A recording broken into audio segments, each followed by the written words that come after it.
Depuis toujours, je suis frileux. Une douche froide, je ne pouvais pas. Je mettais toujours longtemps pour me saisir, pour me baigner.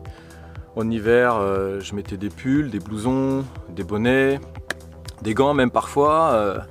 Je mettais le chauffage et j'activais même les sièges chauffants de ma voiture. Et ça n'empêchait pas que je chopais toujours un coup de froid, le nez qui coule, tout ça, tout ça.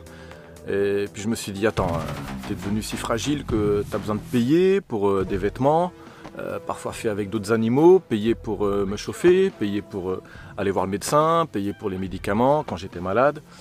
Bref, consommer autant de ressources juste pour le confort de mes miches, l'idée ne me plaisait pas des masses. Alors je me suis dit, allez Coco, va falloir te sortir les doigts du cul avant que ça cicatrise. T'es capable d'améliorer ton système immunitaire ou tu seras de plus en plus fragile. J'avais pas envie de devenir plus fragile. Alors que la loi d'Hormèse, qui régit tous les êtres vivants, est formelle. Plus tu cherches le confort, plus tu deviens fragile. Et plus tu sors de ta zone de confort, plus tu te renforces. J'ai alors voulu expérimenter 1 an de déconfort. Et comme c'était en hiver, ça commençait par affronter le froid. J'ai commencé par me doucher à l'eau froide, mais j'ai eu quelques problèmes techniques. Pareil pour se baigner dans les rivières ou lacs. Le froid, c'est quand même un truc que tant que tu peux esquiver, tu fais un pas chassé. Bref, j'en ai parlé à Thierry Casasnovas, et là, grosse synchronicité. Il m'apprend qu'il organise un stage qui permet justement d'apprendre à respirer pour se confronter au froid sans avoir froid. Et il m'y invite. Alors, j'y suis allé. J'étais un peu dubitatif au début, mais entre l'ambiance en backstage et les formations des coachs, je dois dire que c'était plutôt cool. J'ai appris à préparer mon mental et mon corps au froid. Et ensuite, il fallait passer à la pratique en s'immergeant complètement dans une eau glacée, avec des glaçons dedans et tout. Voici les images de la première fois où je rentre dans un bain glacé.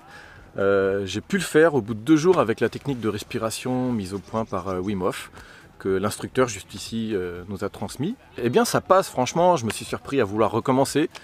Mon corps appréciant de plus en plus cette sensation, je me sentais vivant. Et pendant les 2 heures qui suivent chaque immersion ou une longue douche froide, je me sentais juste trop bien. Et après quelques jours de douche froide, j'ai eu l'impression de rajeunir, en pleine forme. J'ai alors continué sur cette lancée. Et après quelques semaines, tous mes proches se sont mis à me poser la même question. T'as pas froid habillé comme ça ? Et je me suis surpris en plein hiver à être habillé léger et être bien.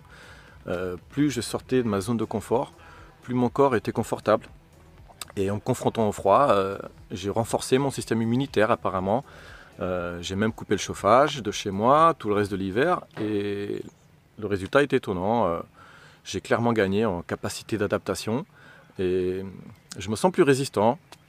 Je dors mieux. Je suis une meilleure version de moi-même. Ce qui ne te tue pas te rend plus fort. Et c'est ça la loi d'Hormèse. C'est la vie. Tout être vivant s'adapte si suffisamment stimulé. Bon, par contre, si ça vous tente, ne faites pas n'importe quoi.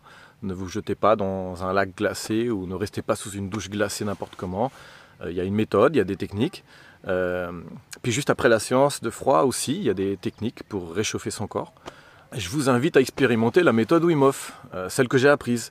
Vous pouvez vous faire coacher en stage, mais vous pouvez aussi vous former à la méthode avec le bouquin qui vous guidera. Je vous mets un lien dans la description. Et pour les plus frileux, qui ont toujours froid mais qui n'osent pas sortir de leur zone de confort, il reste une solution. Attendre une saison plus chaude. D'ailleurs, en voyant l'été arriver avec ses canicules, j'ai cru que j'allais plus souffrir car plus habitué au froid. Mais en fait non, j'ai même senti une meilleure résistance au chaud.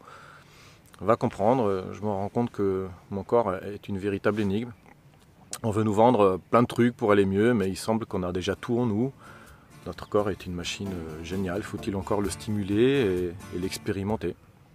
Voilà, j'espère que vous avez aimé mon partage d'expérience. Si c'est le cas, likez, c'est important. La plateforme YouTube ne met pas vraiment en avant le contenu subversif, bien au contraire. Puis abonnez-vous en activant la cloche pour recevoir une notification quand je sors une nouvelle vidéo. J'ai testé le déconfort pendant 1 an, mais pas que le froid. Alors je vous laisse découvrir. A plus et restez lucides. Every